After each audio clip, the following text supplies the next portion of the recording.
오늘은 지난주에 이어서 누가복음 19장에 있는 말씀을 계속으로 강론하고자 합니다. 지난주에는 우리 예수님께서 공생의 마지막 이제 복음을 전하면서 이제 갈릴리에서 예루살렘으로 내려가는 중에 예루살렘 가까이 여리고라고 하는 지역이 있습니다. 그 여리고 지역에 예수님께서 이제 내려가셨어요. 내려가셔서 삭개오를 만나게 되죠. 그리고 삭개오에게 구원에 이르는 길을 설명을 하고 그리고 다시 예루살렘으로 올라가게 됩니다. 그런데 왜 예수님께서 그 많고 많은 사람들 가운데서 삭개오를 지명하여 불렀을까? 당시에 예수님 사역의 마지막이었기 때문에 유대인들은 거의 예수님에 대해서 다 알고 있었어요. 그래서 그 당시에 이미 많은 사람들이 구름대같이 예수님 주변에 모여들었습니다. 그런데 예수님은 그 많은 사람들에게는 별로 성경에 기록이 없어요. 그런데 삭개오 한 사람에게 기록이 있습니다. 왜 그랬을까요? 삭개오의 열정입니다. 주님을 보고자 하는 간절한 열정이 주님께서 그 삭개오 앞에 멈추셨고 관심을 집중했다고 하는 사실입니다. 우리가 신앙생활 할 때도 열정이 있어야 돼요. 열정 있는 신앙생활을 하면은 우리 분명히 여러분들에게 큰 은혜가 임할 줄로 믿습니다. 내가 오랫동안 신앙생활 한 것보다 여러분 짧게 했다 할지라도 정말 뜨겁게 열정으로 신앙생활 하면은 반드시 거기에 역사가 일어납니다. 렌즈를 가지고 수없이 가지고 있어도 아무런 영향이 없어요. 그러나 초점을 맞추면 1분 내에 연기가 피어오르는 것처럼 신앙생활은 열정입니다. 아멘. 따라합시다. 믿음은 열정이다. 역사는 열정이다. 아멘. 신앙생활은 열정이 있어야 돼요. 우리가 찬송을 불러도 열정이 있게 그렇게 하셔야 된다 이 말이에요. 자, 그리고 이제 예수님께서 삭개오를 만나고 예루살렘으로 올라가지요. 그런데 예루살렘으로 올라가는 중에 아직도 사람을 태우지 아니한 어린 나귀 새끼를 타고 입성을 할 때에 많은 사람들이 호산나 호산나 외치면서 그렇게 올라가게 되었어요. 그런데 거의 다 올라가서 예수님께서는 그 예루살렘 성을 바라보면서 한없이 우시는 거예요. 이게 엄청나게 우셨어요. 여기 보면 클라이오라고 하는 단어를 보니까 통곡하며 처절하게 눈물 흘리다 이렇게 기록이 되어 있거든요. 그러니까 예루살렘을 바라보면서 예수님이 그렇게 우셨어요. 근데 성경에 예수님이 웃었다고 하는 구절 봤습니까? 네. 예수님께서 한 번도 웃으시더라는 게 없어요. 이 세상을 바라보는 우리 예수님의 모습이 아마 눈물이었을 겁니다. 성경에 보면 3번 우신 것이 나와요. 요한복음 11장에 보면은 나사로가 죽어서 무덤에 있을 때에 그때 나사로의 죽음 앞에서 우시는 장면이 있어요. 두 번째는 오늘 본문 말씀 예루살렘의 멸망, 민족의 멸망을 바라보면서 예수님이 우신 장면이 있습니다. 그 다음 히브리서 11장 5장 7절에 보면은 이제 인류 구속을 대속을 앞두고 마지막으로 통곡하며 우시는 장면 3번이 나옵니다. 하나는 개인의 죽음 앞에서 민족의 멸망 앞에서 인류 구원을 앞두고 예수님이 3번 이렇게 우셨다 하는 장면이 성경에 있다 이 말이에요. 그런데 그러면은 왜 예수님이 그렇게 울으셨을까요?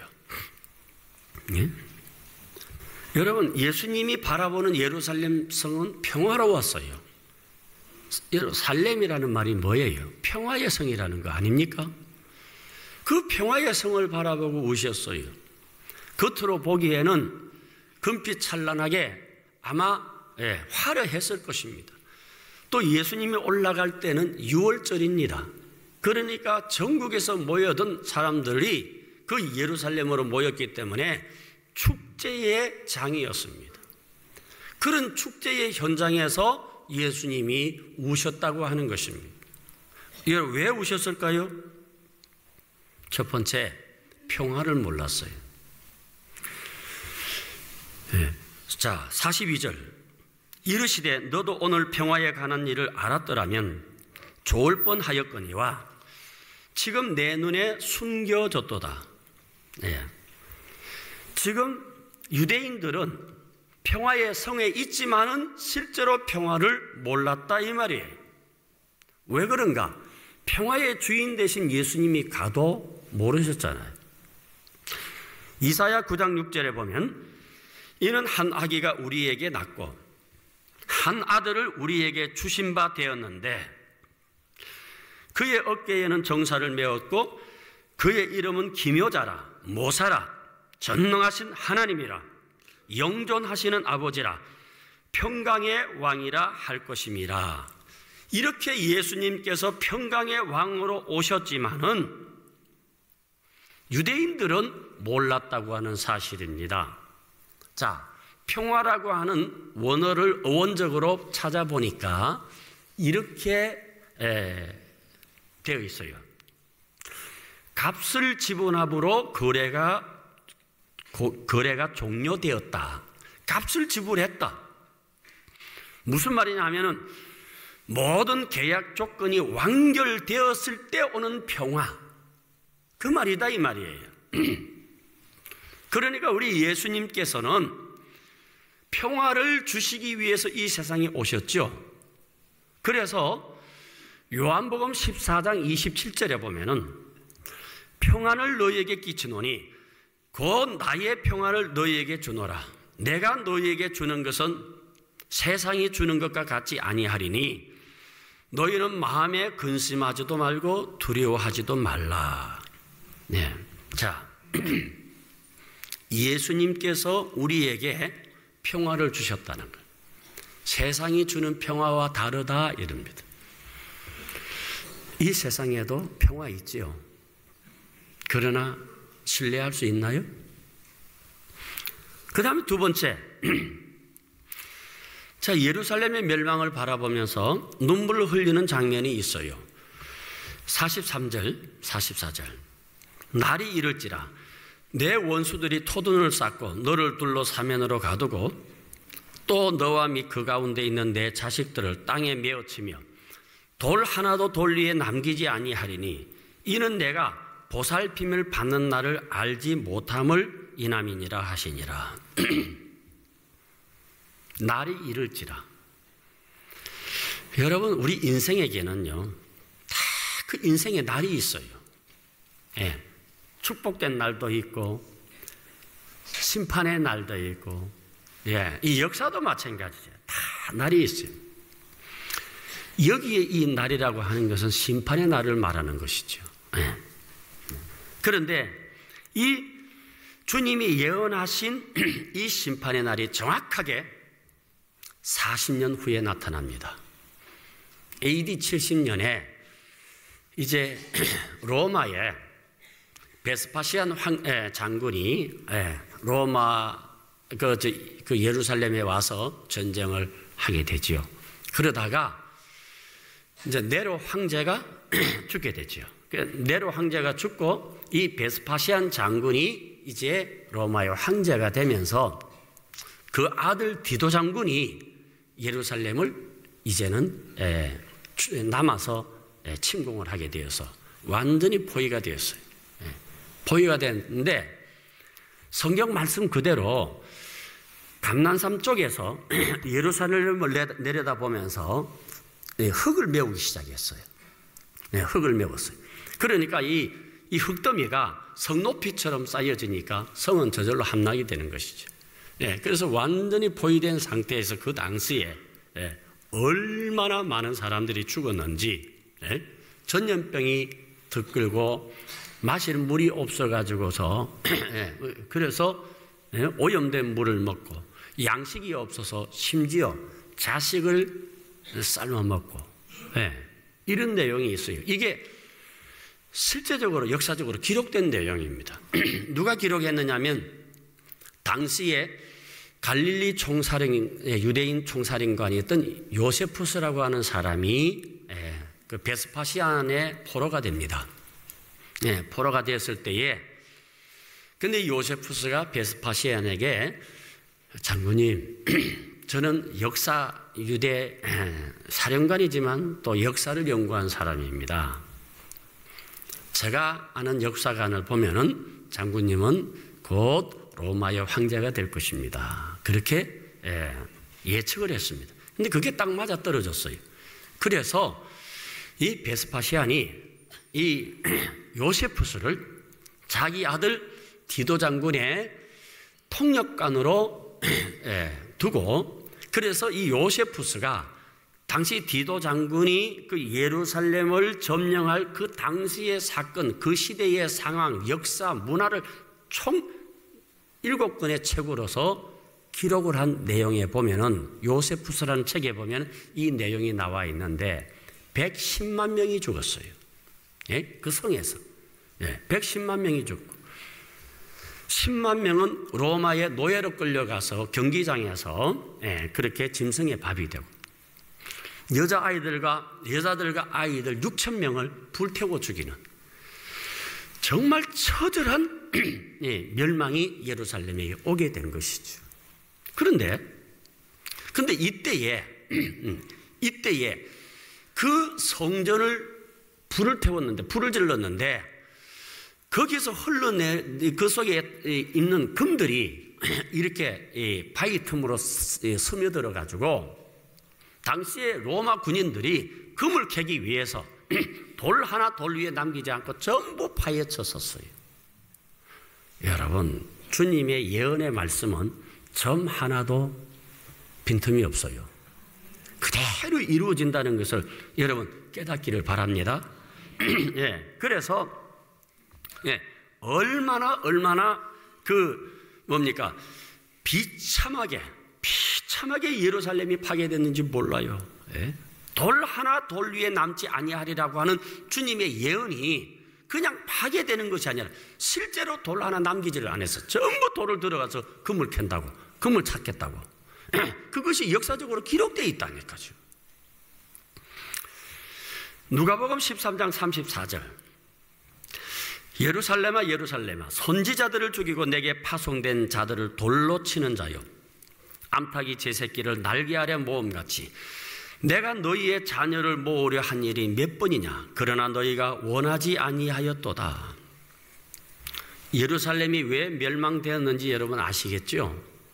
선지자들의 경고를 듣지 않고 선지자들을 무시했다는 거예요. 선지자들에 대해서 그냥 무관심한 거예요. 그리고 자기들을 위해서 온 사람들을 돌로 쳐서 죽이게 된 거예요. 나중에는 어떻게 됐습니까? 하나님의 아들 예수님마저도 십자가에 못 박아 죽였습니다. 결과 어떻게 됐습니까? 그때부터 시작해서 2000년 동안 나라를 빼앗겼어요. 여러분, 역사 속에 2000년 동안 나라 없는 민족이 있었습니까? 그리고 여러분, 100만이 죽은 것이 아니라 2차 대전 당시에는 여러분 600만이 학살되었어요. 그리고 전 세계 여러분 유랑민으로 나라 없이 얼마나 비참하게 유대인들이 살았습니까? 그래서 역사적으로 보면 유대인만큼 비극적인 민족도 없어요. 왜 그런가? 하나님의 아들 예수님을 무죄한 자를 십자가에 못 박았기 때문인 것입니다. 그 예루살렘의 멸망이 얼마나 비극적이었던지 예수님께서는 그 예루살렘의 미래를 바라보시면서 울고 우셨다는 것이죠. 오늘 여러분 우리 성도들도 이 세상을 바라보고 또 이 민족을 바라보고 여러분 눈물 많이 흘려야 됩니다. 이런 말이 있죠. 네. 흐르는 눈물에는 고통이 있지만은 메마른 눈물에는 더 큰 고통이 있다 그랬어요. 네. 눈물도 아프지만은 그러나 눈물 없다는 것도 더 큰 고통이 있는 거예요. 스폴전 목사님은 진정으로 구원받는 자에게는 눈물이 있다고 했습니다. 그래서 어떻게 얘기를 했느냐? 눈물이 없는 자는 그들 앞에 천국이 없다는 거예요. 우리 성도들도 마찬가지예요. 여러분, 내가 진정으로 구원받았다는 그런 확신이 있는데 십자가 앞에서 눈물 없습니까? 눈물이 있다니까요. 언제 은혜가 많습니까? 대체적으로 내가 은혜가 있을 때는요, 눈물이 있어요. 찬송을 불러도 자꾸만 눈물이 나고, 기도를 해도 눈물이 나고, 또 예배를 드릴 때도 눈물이 나고, 주님 십자가만 생각하면 눈물이 나고, 그렇다 이 말이에요. 은혜가 있을 때는 그런 눈물이 나. 그 옛날에는 여러분 부흥회 해보세요.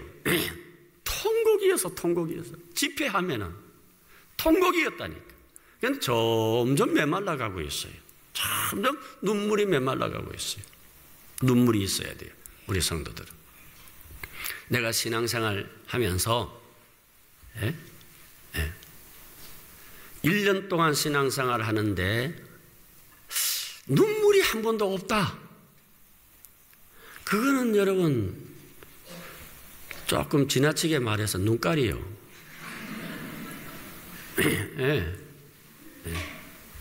여러분 주님 앞에 눈물이 있기를 바랍니다. 죄송합니다. 눈물이 있어야 되는 거예요. 목사님들 가운데 가장 오래 사신 목사님이 계셔요. 방지일 목사님이라고 104세를 사셨어요.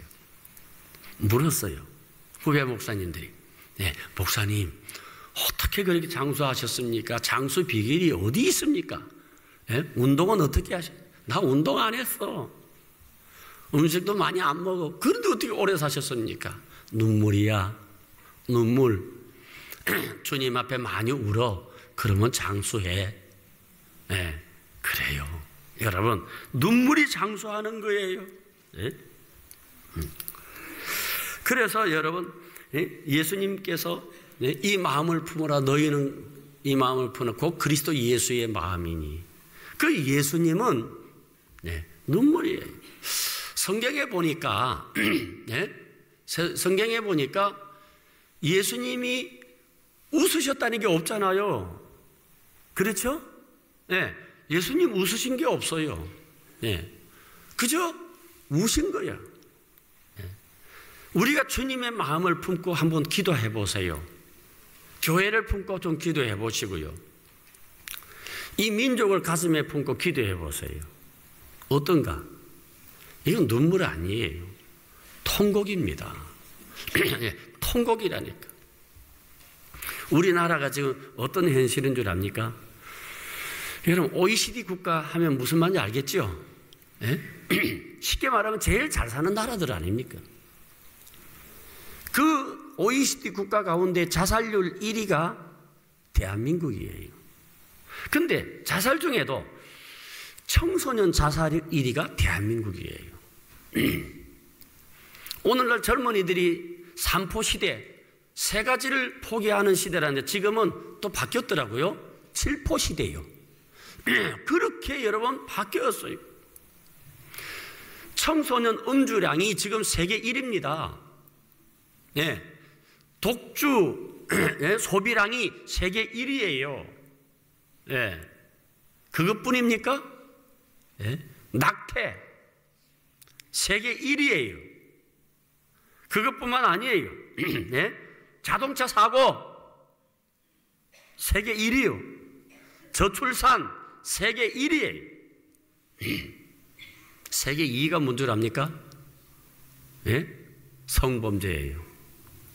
성범죄가 우리나라 세계 2위입니다. OECD 국가 중에. 그 다음에 이 뭡니까? 사회 갈등 세계 2위입니다. 이렇게 여러분 우리나라가 이런 심각한 문제를 안고 있어요. 그런데 놀랍게 기독교인은 1천만이에요. 너무 이상하지 않습니까? 그래서 교회가 교회다우라고 하는 것이고 성도가 성도다우라고 하는 것이고 우리가 좀 깨어나서 주님 앞에 우리가 통곡해야 할 때입니다. 이 민족을 가슴에 품고 여러분 우리 기도하십시다. 한국 교회를 위해서 우리 기도하십시다. 네? 주님의 마음이 그 마음이다 이 말이에요. 정말 심각합니다. 존 낙스가 하나님이여 이 민족을 나에게 주시든지 아니면 내 생명을 부르시든지 그렇게 기도했습니다. 우리도 이 가슴 속에 이러한 민족을 사랑하고 교회를 사랑하는 그런 마음을 가지고 율법의 자를 가지고서 판단하지 마시고 많이 울어보십시다. 주님이 그것을 원하시는 줄로 저는 그렇게 믿습니다. 여러분 다윗이 나중에는 이렇게 글을 못 썼잖아요. 눈이 나빠서. 어떤 신학자들은 그러더라고요. 다윗이 다메섹 도상 이후에 은혜 받고 난 다음에 다윗은 늘 울어가지고 그래서 안질이 왔다고. 다윗이라 죄송합니다. 바울이. 다윗은 시편 56편 8절에 나의 눈물을 주의 병에 담으소서 이것이 주의 책에 기록되지 아니하였나이까. 얼마나 많이 울었는지 눈물병이 있었다 이 말이에요. 그렇게 우셨던 것이. 그러니까 하나님이 다윗의 그 눈물의 기도를 들으시고 얼마나 귀하게 사랑해 주시고 위대하게 해 주셨느냐고요. 우리 역시 마찬가지입니다. 우리가 주님 앞에 흘리는 눈물 헛되지 않습니다. 고귀한 눈물입니다.